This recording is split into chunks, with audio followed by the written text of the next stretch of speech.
Bem-vindo ao canal Quadros e Balões, um canal que tem por objetivos a discussão de valores culturais, artísticos, literários, pedagógicos, de entretenimento, entre outros das histórias em quadrinhos. Meu nome é Humberto. Se você é fã e quer conhecer esta forma de linguagem, sinta-se acolhido. Voltamos a seguir a nossa vinheta.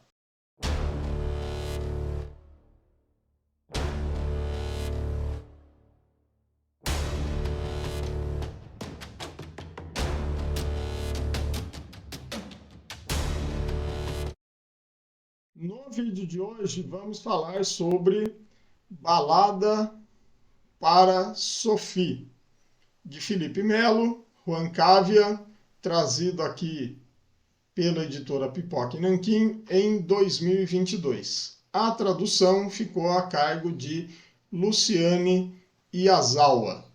A obra tem 25,6 de altura, 18 de largura e lombada de aproximadamente 2,5 centímetros.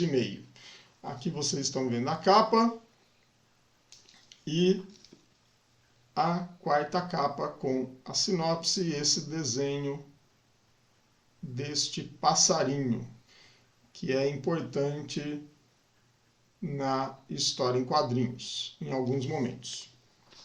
Do que trata a história? Vamos começar aqui com a sinopse que está na quarta capa da HQ. A vida de Julien Debois, pianista de grande sucesso, confunde-se com a história da Europa do século XX. Desencantado e misantropo, ele vive a aposentadoria em uma velha mansão, na companhia de um gato e uma governanta. Até que, certo dia, a visita de uma jovem jornalista o incita a contar a sua verdadeira história. Nas paredes da casa, impregnadas de fumaça de cigarro e antigas memórias, ressoam então a confissão de uma existência marcada por rivalidade e arrependimento. Uma saga surpreendente, estrelada por prodígios e idosos amargurados, belas dançarinas e produtores demoníacos, comandantes nazistas, freiras solidárias e animais que salvam vidas. Balada para Sophie explora os sentimentos e as conturbações de uma vida inteira em uma deslumbrante sinfonia gráfica assinada por Felipe Melo e Juan Cávia, uma das mais consagradas duplas de HQs de Portugal.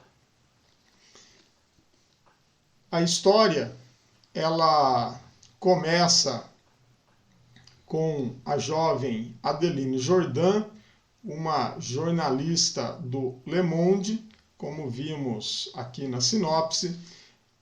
Ela quer conseguir uma entrevista com o pianista, performer, maestro Julien Debois, que vive recluso em sua mansão há muito tempo.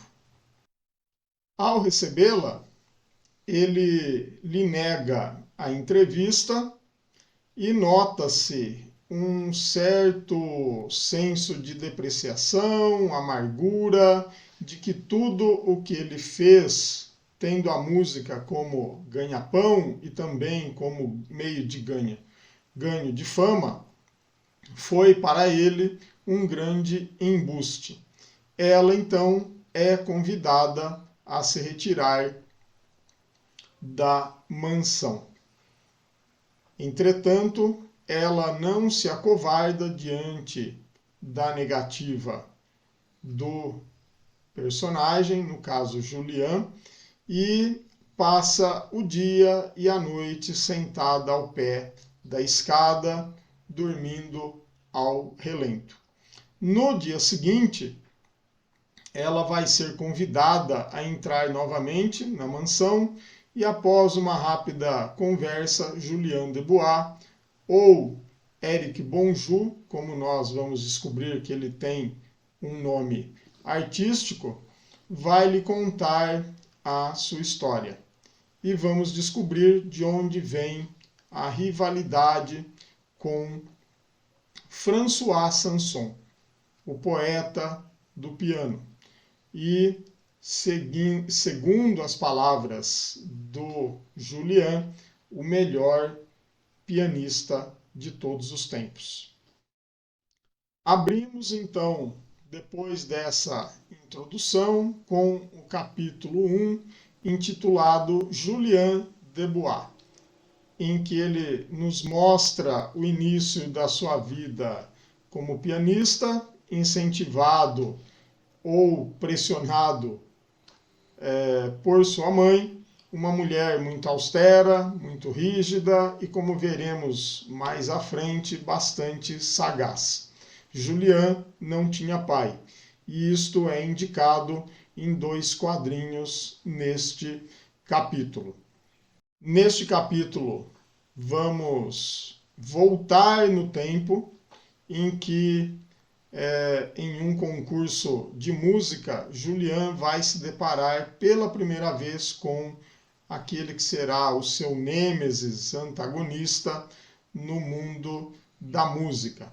Sabemos também que, ao contrário de Julian, Sanson era um garoto pobre que aprendeu a tocar basicamente sozinho, e seu pai, num concurso de música em que está lá o Julian, empenha-se em um acordo para deixarem o seu filho participar. Estamos aí em 1933. Ao participar desse concurso, todos ficam chocados pela sensibilidade e genialidade ao piano desse jovem chamado Sanson, e que, por intervenção da mãe de Julian, ele fica em segundo lugar e Julian em primeiro. Também neste capítulo ficamos sabendo que Julian é um homem velho, doente. Durante o desenrolar do capítulo 1, também vamos ver que a mãe de Julian, após o concurso, faz um acordo com um maestro famoso para a época chamado Hubert Triton. E ele vai tentar transformar Julian num pianista conhecido. Mas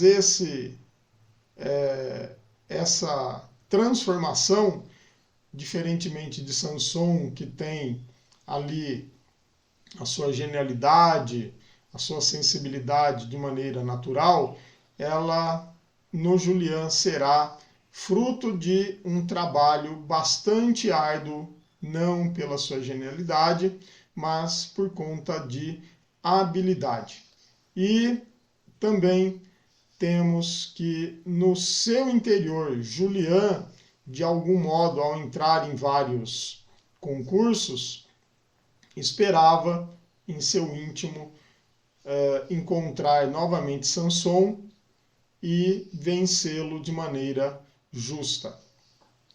E ao entrar também nesses concursos, ele ganha um certo dinheiro. Pulamos aí de 1933 para 1939 e a França está nesse momento sendo invadida pela Alemanha de Hitler. A mãe de Julian associa-se aos nazistas e ele acaba fugindo de casa e indo morar em condições bastante abaixo da escala social a que estava acostumado. É nessas condições que ele vai conhecer Piolho e Napoleão, 2 despossuídos que viviam de auxílio de freiras e de alguns pequenos trambiquinhos e que vão ajudar Julian a se reencontrar como pianista e vão incentivá-lo a entrar em um concurso novamente. E a esperança para Julian é que Samson também esteja por lá. Julian e Samson vão se reencontrar nesse concurso, que será uma noite mágica para a música, mostrando novamente toda a genialidade do François Sanson. E esse concerto ficou marcado para todos aqueles que estavam presentes. Entretanto, ao final do concurso ou do concerto, Samson vai ser preso e encaminhado para um campo de concentração. Julian não tem outra alternativa que não engolir o seu orgulho e pedir ajuda à sua mãe, que está associada com comandantes nazistas, para que intercedam na vida do Samson no campo de concentração, libertando. Entretanto, essa liberdade não vem. Mas Samson ele se torna um maestro de uma orquestra de um campo de concentração, que não por acaso Auschwitz. E a guerra, como começou, acaba.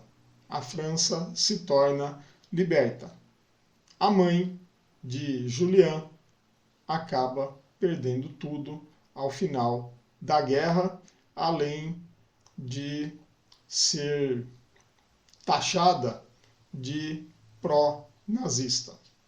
Novamente, como mulher sagaz, ela vai procurar Triton, o maestro que apareceu aí no início da HQ, que é retratado como um bode ou uma representação do diabo, torna Julian famoso e requisitado.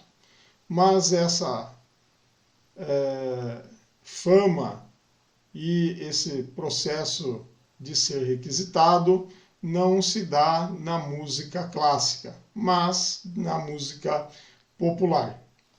E a partir desse momento, vamos saber que ele vai ter um nome artístico, Eric Bonjour. Pulamos agora para o capítulo 2, que é sobre essa persona criada chamada Eric Bonjour, uma persona fabricada em cima de um talento, como eu já havia dito, esculpido por trabalho e propaganda. Um sucesso que vai ser retumbante e que esse sucesso passa a se tornar cada vez mais sedutor, tanto para Julian quanto para a sua persona, Eric Bonjour. Com cada vez mais fama e dinheiro, um vazio acaba se instalando no seu interior. E, novamente, sua mãe acaba trocando alguns favores e se casa com Triton. Também descobrimos que François Sanson tornou-se um pianista clássico bastante reconhecido. E essa amargura que Julian tinha no seu interior se instala de vez na sua vida. Vamos ter aí, neste capítulo, um reencontro dos dois, mas não para conversa. Eles estão numa festa de arrecadação de fundos beneficentes, organizada por Samson. Julian acabou sendo convidado e nesse espaço ele vai conhecer Isabelle Montgomery, que tem como nome artístico Anne Marie, que é uma bailarina muito famosa. Também descobrimos que ela é mulher de François Sanson. E como mulher, ela o impressionou. Os dois vão se tornar amantes e as coisas a partir daí não terminarão bem. Estamos por volta dos anos 1960. Entramos no capítulo 3, intitulado O Gato Maurice.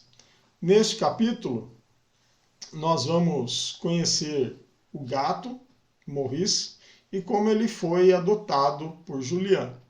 Também vamos ter aí um Julian mais humano, longe do mundo do show business, mas neste capítulo também vamos acompanhar os anos 1970, com a febre disco e a descida de Julian literalmente ao inferno, em que ele vai se embrenhar em álcool, drogas e sexo, em uma viagem bastante lisérgica, passando algum tempo internado em clínicas de recuperação, desintoxicação e fazendo terapia.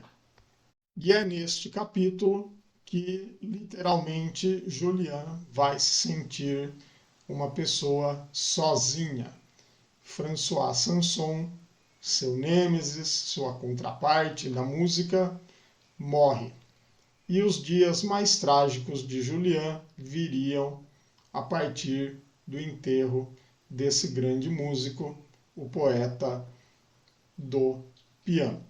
Neste capítulo, também teremos a descoberta de como Julian acabou perdendo 2 dedos de sua mão, o que vai fazer com que ele nunca mais toque piano. Mais do que isso não posso dizer.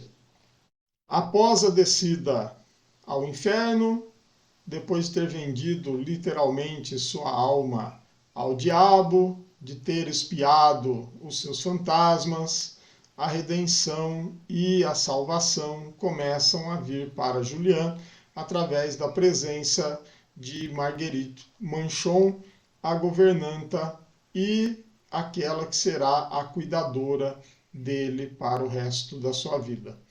E esse conhecimento nós vamos ter a partir do capítulo 4, intitulado Marguerite Manchon. Entramos no capítulo 5 e neste capítulo vamos conhecer um pouco da vida de Adeline Jourdan, ou Sophie Landrin. E neste momento nos despedimos da história em sua resolução. Não posso dizer mais nada do que isso, porque é uma história que tem algumas surpresas ao longo do caminho. Com relação à história, podemos dizer que Balada para Sophie é uma das grandes histórias de 2022, por conta do seu texto bastante agradável de ser lido. Merece todos os elogios, todos os prêmios a que ganhou e todas as indicações que ela teve aí ao longo do ano de 2021. A edição da editora Pipoca e Nanquim, ela está muito bem cuidada, entre tantas outras da editora. Vale aqui ressaltar a respeito da guarda, tanto no início quanto no fim, que vai ser importante, é uma representação de uma parte da história e ela vai ser importante como para contar os momentos da HQ.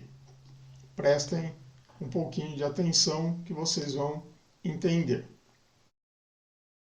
Vamos aqui à nossa resenha crítica. Como eu tenho feito geralmente nas minhas resenhas, vou começar com os desenhos, com a arte de Juan Cavia, que é um argentino e tem, além da profissão de quadrinista, ele é um diretor de arte. Ele acaba utilizando para contar essa história de maneira gráfica, narrativa gráfica também, um estilo cartunesco, caricatural, bastante chamativo e expressivo. Ele toma um cuidado com a representação de cada personagem, em que cada um deles tem o seu modelo corporal e gestual. Não é, em muitos casos, como acontece com alguns artistas, que eles simplesmente repetem modelos em vários modelos corporais em vários personagens diferentes. Além do que, o desenhista ele trabalha com cenários bastante verossimilhantes à nossa realidade. Embora temos aí um tom cartunesco para os personagens, o seu background ou o seu fundo, o seu cenário, ele é mais voltado para o realismo. Não é uma representação desproporcional, como acontece, por exemplo, com o desenho do Jack Chan, que é um desenho caricatural, e os cenários também são muito caricaturais. Aqui, os cenários eles são muito próximos do que é a nossa realidade. Então, ele trabalha essa situação nos seus desenhos. O desenhista, Juan Cavia, ele também sabe quando o quadro merece ser carregado de objetos, de detalhes, quando deve haver uma simplificação e realçar com isso figuras humanas ou dos animais que aparecem aqui. No caso, o gato Maurice e o passarinho, vocês estão vendo aqui em cima, Tintin ou Tantan em francês. E ele tem uma participação bastante importante na história em quadrinhos. Podemos dizer também que o traço do Juan Cavia ele tem aí uma influência de Sérgio Toppe, barra um pouquinho de Walter Simonson, que desenhou muito tempo na Marvel. O Thor também foi influenciado pelo Toppe, principalmente na retratação do Julian e nas texturizações de vestuário. Enquanto em outros ele parece ter tido influência de Todd McFarlane, que foi desenhista do Homem-Aranha e tem o personagem Spawn como propriedade intelectual. Nesse caso, comparado com o Todd McFarlane, o trabalho do Juan Cavia é muito melhor em termos de estilização. Ele sabe modular os graus de importância dos quadros dentro da página, ampliando com isso os detalhes de um rosto, de um gesto, tornando o deslocamento do olhar do leitor pelas páginas bastante agradável, fazendo com que em algumas vezes ele é direcionado, o leitor, pelas linhas que compõem os cenários e situações, como vocês estão vendo aí nas imagens que eu estou mostrando. Aqui eu vou utilizar duas situações em páginas da história para ilustrar a qualidade da narrativa gráfica de Juan Cavia, que deve ser observada. Nestas duas situações, vamos observar como ele dirige o olhar do leitor na transição de um quadro para outro, seja na mesma linha ou então em linhas diferentes. Neste caso, temos a página em que Adeline está chegando à casa de Julien de Bois, e essa página é dividida em 3 linhas, por assim dizer. A primeira linha formada por um quadro, a segunda por 2 quadros e a terceira por apenas um quadro. Note que no terceiro quadro, na terceira linha, temos aí a guarda representada na HQ. Mas isso não é o que nos interessa nesse momento. O que nos interessa é exatamente a segunda linha desta página, que é composta de 2 quadros.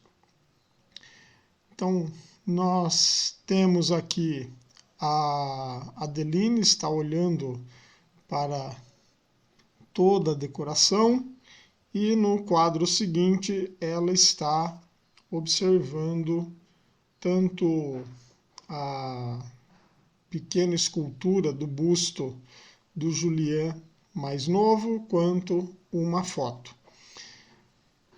E a questão do direcionamento do olhar, se vocês notarem no primeiro quadro, existe um trecho que é aqui nesse cantinho, representado pela vestimenta da governanta.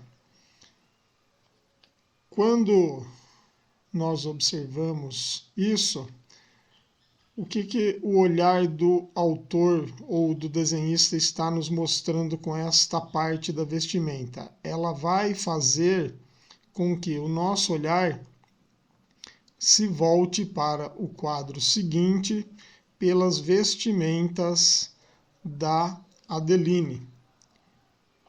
Então nós podemos unir os 2 quadros e eles praticamente formam apenas um, usando uma parte da vestimenta da Adeline com uma parte da vestimenta da governanta de Julien.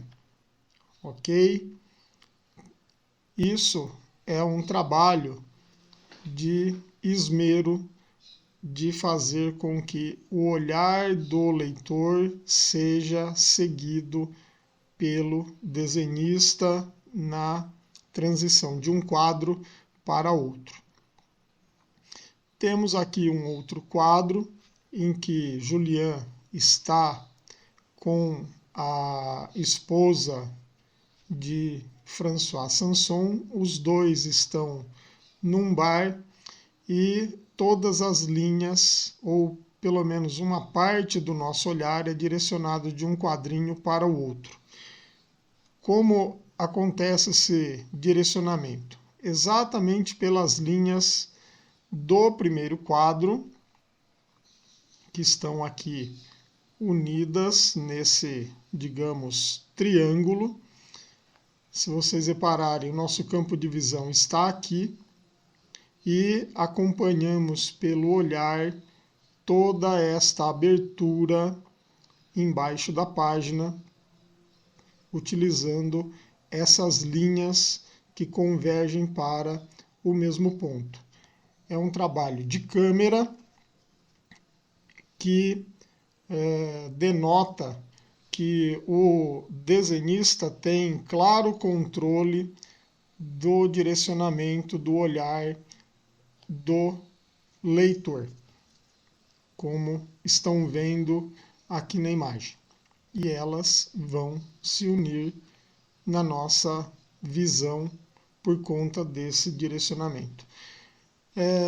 Isto também acontecia com o Sérgio Topp, nas obras que ele ficou mais famoso, que começou a criar histórias próprias. Um dia ainda vou discorrer sobre isso. Por isso que eu disse que Sérgio Topp é uma influência aqui do autor. E ela se nota tanto nesta página quanto em outras páginas da HQ. A quadrinização do Juan Cavia, ela é bastante tradicional, ou seja, um quadro após o outro. Não existe muita, digamos, firula na sua narrativa gráfica.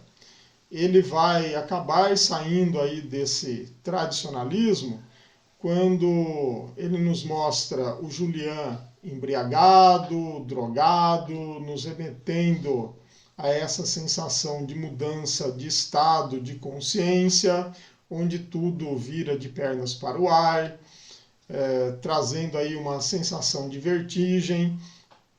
Temos também numa página em que a Anne-Marie é retratada dançando, então ele sai desse tradicionalismo. Temos também, quando saindo fora do tradicionalismo da representação no tratamento do Julian, quando está internado em clínicas de recuperação. E durante toda a HQ temos apenas 2 splash pages. O que é uma splash page? É uma página inteira em que há apenas um desenho. E esse desenho ele tem alguns motivos nessas 2 splash pages de estarem ali.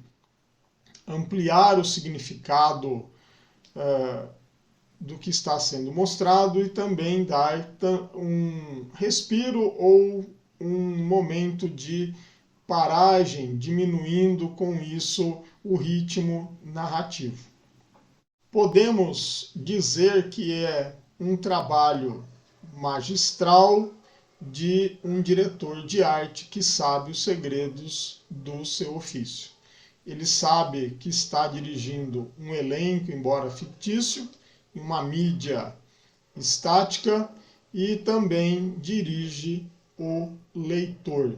Ele nos traz, por assim dizer, poesia na forma de um desenho delicado, de uma narrativa gráfica carregada de simbolismo, e esse simbolismo vai nos trazer experiências íntimas de acordo com o nosso grau cultural. Vamos ter, durante a HQ, essas viagens no tempo, ou seja, vamos ter momentos presentes em que Julian, mais velho, e quando ele nos faz voltar ao passado contando a sua história.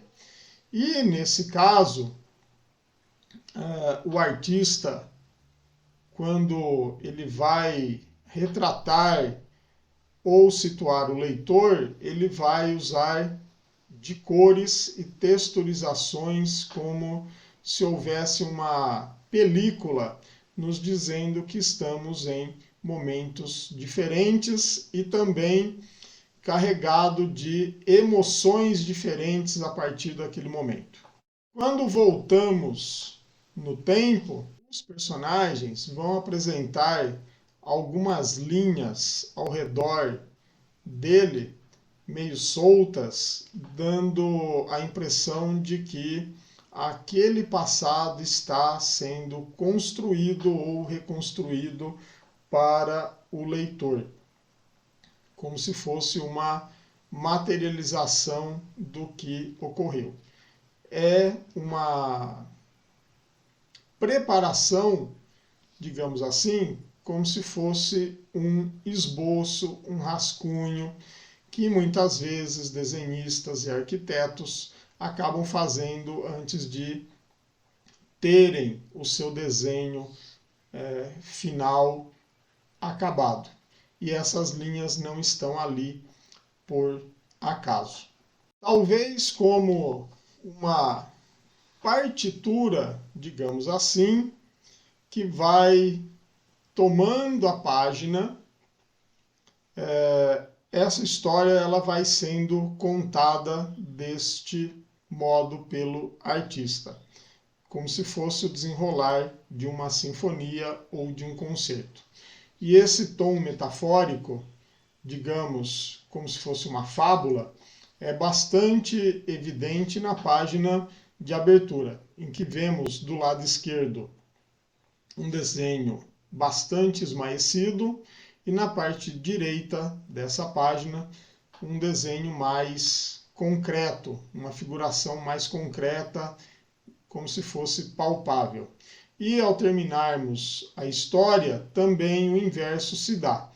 Do lado esquerdo, bastante concreto, e do lado direito, como se já estivéssemos saindo de memórias, terminando a nossa história. Um artifício que muitas vezes nós já vimos em filmes, em desenhos animados. O artista, ele, como eu havia dito, tem o domínio da sua técnica narrativa, que não vem do nada. Ela é calcada em experiências ou, digamos, uma biblioteca visual e interior que ele guardou ao longo da sua vida para contar esta história. Nada ali está por acaso na HQ. Como eu havia dito, a cor ela vai auxiliar na contação dessa história, principalmente em alguns momentos em que são usadas as 3 cores primárias, amarelo, azul e vermelho, e todos as suas matizes, além de uso de cores secundárias, verdes, laranjas e roxos, que vão ampliar aí o drama, a comédia, a ternura, a melancolia e, por que não dizer, a maldade dos personagens quando ela se apresenta. Em determinado momento, vamos ter aí o cinza presente, mas ele simboliza aqui lembranças dentro de outras lembranças. Ou, se formos levar ao pé da letra, como estamos vendo uma história que tem aí como pano de fundo a música, temos uma melodia dentro de outra melodia. Quanto ao texto do Felipe Melo, ele segue uma estruturação encadeada para contar a história pelos diálogos e recordatórios que não vão soar pedantes ou inverossímeis. Muito pelo contrário, os diálogos são encadeados como se fosse o nosso normal, ou diálogos coloquiais que qualquer pessoa estaria desenvolvendo no nosso dia a dia. Como ele tem formação musical, acredito que tornou-se, entre aspas, fácil essa regência da história como se fossem atos de uma peça musical, com movimentos ora rápidos, acelerados, que em alguns momentos são entrecortados com movimentos mais lentos, levando o leitor nesse vai da valsa, digamos assim. E essa estruturação do texto vem através, primeiro, da apresentação do tema, que é a abertura da HQ e depois ao longo dos capítulos, que seria a sua exposição, o seu desenvolvimento e concluindo ou chegando a uma conclusão, lembrando com isso um movimento ou um motivo melódico de uma peça musical.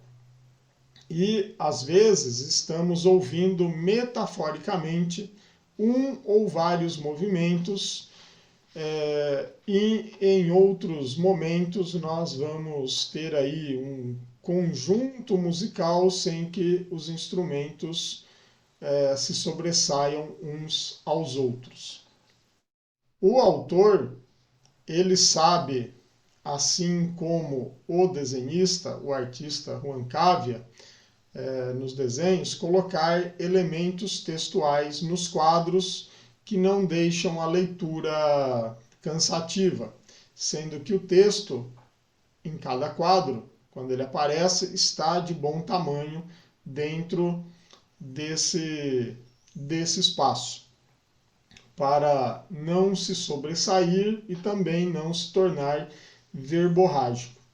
Ele também tem pleno controle de quando deve haver texto e também quando deve haver silêncio, deixando com isso a imagem falar mais do que as palavras. E falando em palavras, em nenhum momento nós vamos ouvir o personagem François Sanson.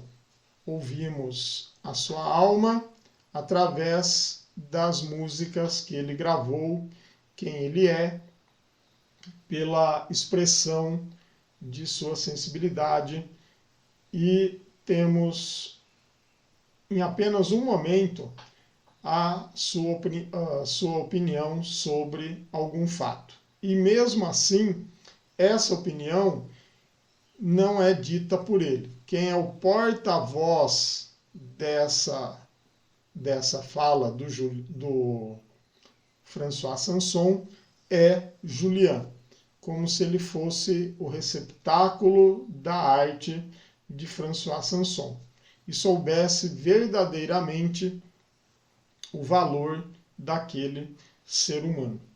O autor ainda compôs a música que dá título à história. Ela está disponível no Spotify, assim como existe lá, se você colocar Balada para Sophie, uma trilha sonora com as músicas clássicas mencionadas na HQ. E fica aqui uma sugestão: leia pelo menos 2 vezes essa história em quadrinhos. A primeira sem um fundo musical e a segunda tente encaixar ali, quando aparece a música que está sendo referida no quadrinho, tente colocá-la de fundo como uma trilha. Outra questão: não pense que uma balada é uma música rápida e cheia de movimentos para as pessoas dançarem de maneira tresloucada. Não. A balada, ela aqui é uma peça delicada em seus acordes. Antes que eu me esqueça, a capa da HQ, que tem essa imagem aqui, ela é bastante icônica e tem tudo a ver com 3 momentos na HQ. Repare que Julian está aqui de costas para nós, regendo uma música, e ele está flutuando no ar. Ok? Então, tem a ver com pelo menos 3 momentos durante a história em quadrinhos, essa imagem. Fica aqui também uma dica: assistirem alguns filmes que tenham música como pano de fundo.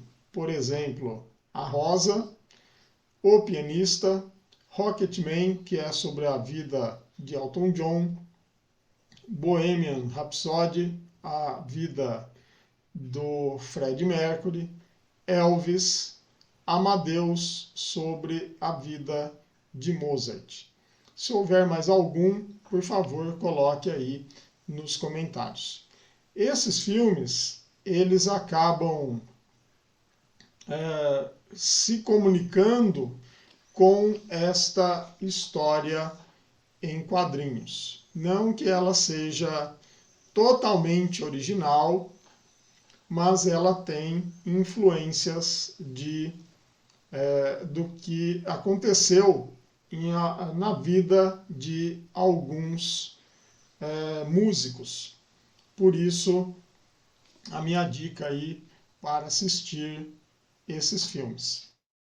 Como eu já havia dito, é uma das melhores HQs lançadas aqui no Brasil em 2022. A edição da editora Pipoca e Nanquim, ela traz estudos de personagens,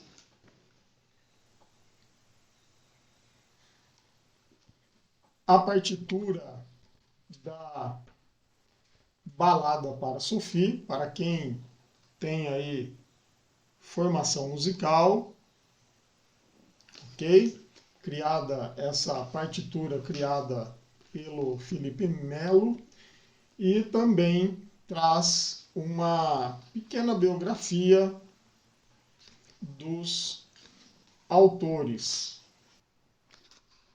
Acredito que esta história ela deva sair desse nicho gourmetizado e não tão barato que a editora ajudou, assim como outras editoras, ajudou a criar aqui no nosso mercado. Essa HQ ela deve estar disponível a outros públicos. E um desses públicos a que me refiro é, por exemplo, dentro de uma escola.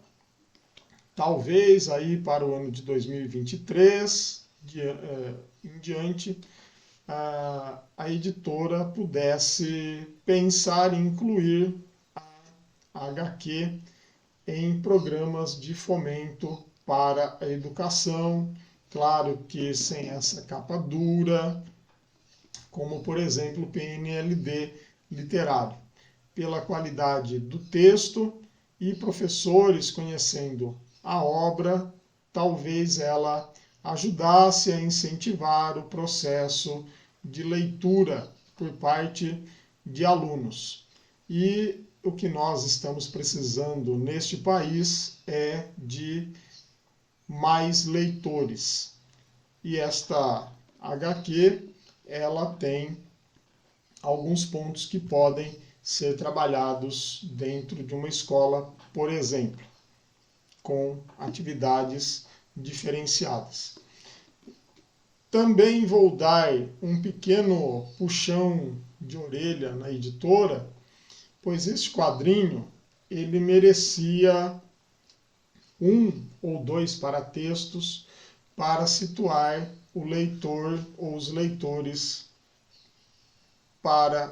sobre a música, especialmente a música clássica e também sobre as fases que nós tivemos aí durante o século XX de sairmos de música clássica, ela perder ali um pouco o seu status para a música, digamos, popular.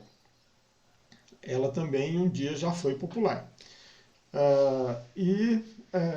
Poderia ser colocado aqui para leitores, digamos assim, mais leigos com relação ao mundo da música. Quem sabe também uma entrevista com os autores falando sobre a obra e seu desenvolvimento.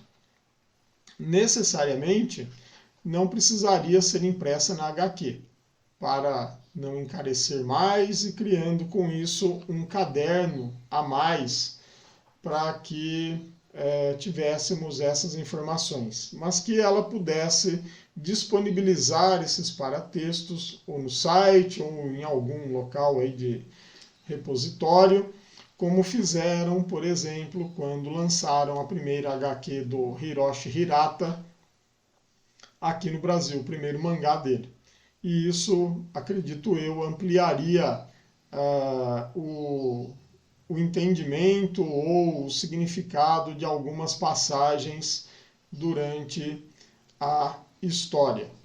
Também vou dar um pequeno puxão de orelha, outro pequeno puxão de orelha com relação a essa música que está no Spotify. Foi colocado aqui de maneira quase invisível na última página do expediente da HQ. Se eu não tivesse lido esse expediente, não teria sabido que estaria no Spotify, Balada para Sophie. Então faltou aí esse pequeno cuidado da editora de ampliar esse momento da HQ, trazendo a música, já que ela está no Spotify. Poderia ter sido colocado, inclusive, antes do expediente. Temos aqui uma página marronzinha que poderia ter um texto explicando que essa balada está lá disponível nessa plataforma de música. No mais, é isso. Espero que tenha gostado dessa resenha crítica à Balada para Sophie. Se gostou, curta, compartilhe, comente de maneira respeitosa aí embaixo. E não esqueça de se inscrever e ativar o sininho para receber notificações sobre vídeos produzidos aqui pelo canal. Nos vemos no próximo vídeo. Um abraço a todos.